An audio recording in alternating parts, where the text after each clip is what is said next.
Welcome to the Alaska Migrant Education Program video training series. This video details the different sections of the annual recertification of No New Moves, or ARC, a form used to document the child's continued eligibility in the program. The ARC form is used when eligible migrant children have not made any additional qualifying moves since their last certification, but they're still currently eligible for the Migrant Education Program, or MEP. It recertifies a child's eligibility in the recruiter's district. A child whose eligibility has already ended cannot be recertified on an ARC. The form is available for completion in several formats: printed hard copy, fillable PDF, and through the Alaska Migrant web system.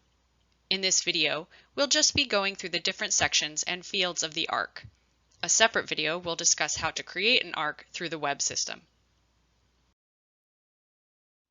The ARC contains sections and fields that are similar to the Certificate of Eligibility, or COE, which is the form that documents the child's eligibility. The ARC is divided into 5 sections: the top of the ARC, instructions, child data, comment section, and eligibility data certification. The top of the ARC is the header section and identifies the form as an annual recertification of no new moves for the state of Alaska. The current school year is displayed on the upper right corner of the ARC. This field will already be pre-filled.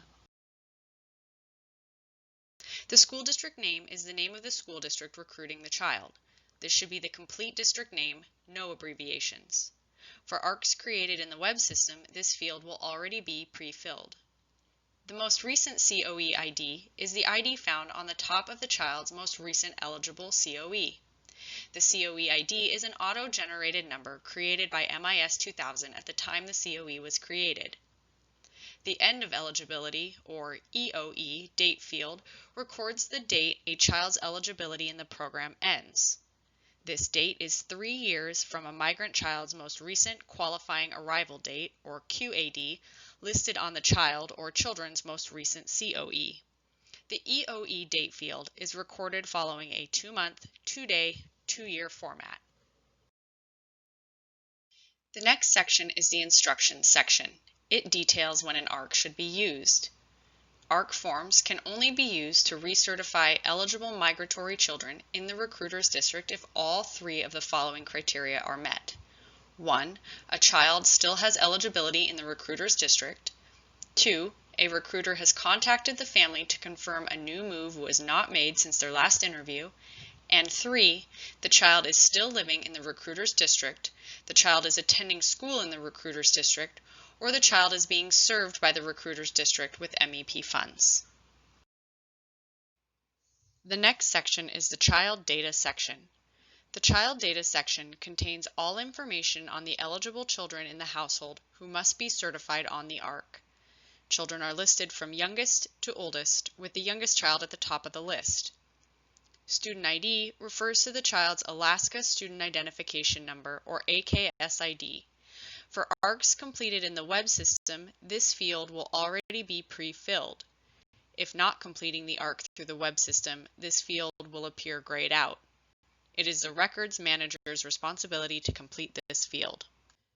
The next 5 columns are fields for the child's legal name.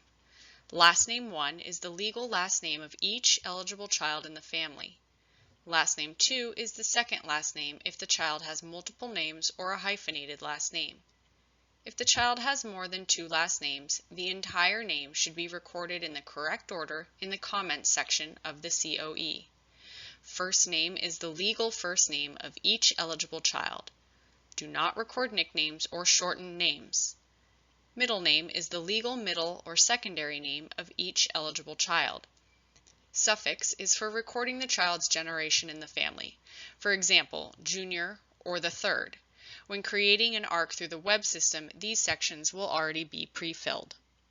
The next column is the school name field. Record the name of the school the child currently attends. This field cannot be blank. A child can be enrolled in a public school in the recruiter's district, enrolled in a non-public school in the recruiter's district, enrolled in a public school in another district, enrolled in a non-public school in another district, or not in school. In Alaska, the most common way of completing this field is to record the name of the child's school if the child is enrolled in a public school in the recruiter's district. The Recruiter Handbook contains detailed information on how to complete this field. The next column is the enroll date field.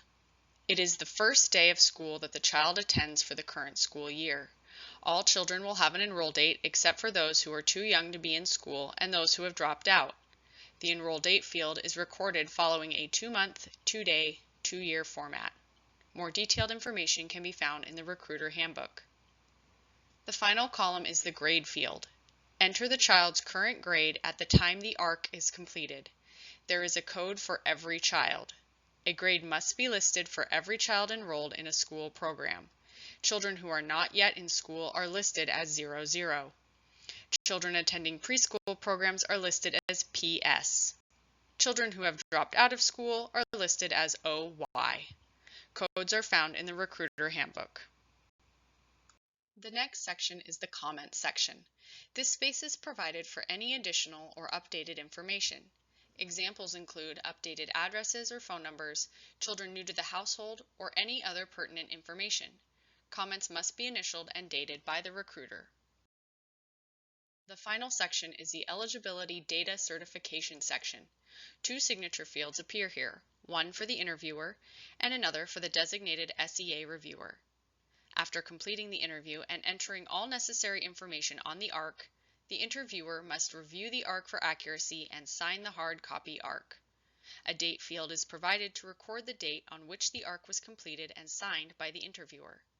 A designated SEA reviewer must review and certify that all information on the ARC is accurate before signing the hard copy ARC. A date field is provided to record the date on which the ARC was completed and signed by the designated SEA reviewer. The interviewer must always sign before the designated SEA reviewer.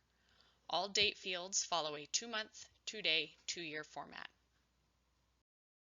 Thank you for the work you do to support Alaska's migratory children and youth. For more information and resources about the Alaska Migrant Education Program, visit our webpage at education.alaska.gov/esea/TitleI-C, and remember that you can always find detailed information in your manual. You can connect with the Alaska Department of Education and Early Development through our website and on social media at Twitter, Facebook, Instagram, Flickr, YouTube, and Vimeo.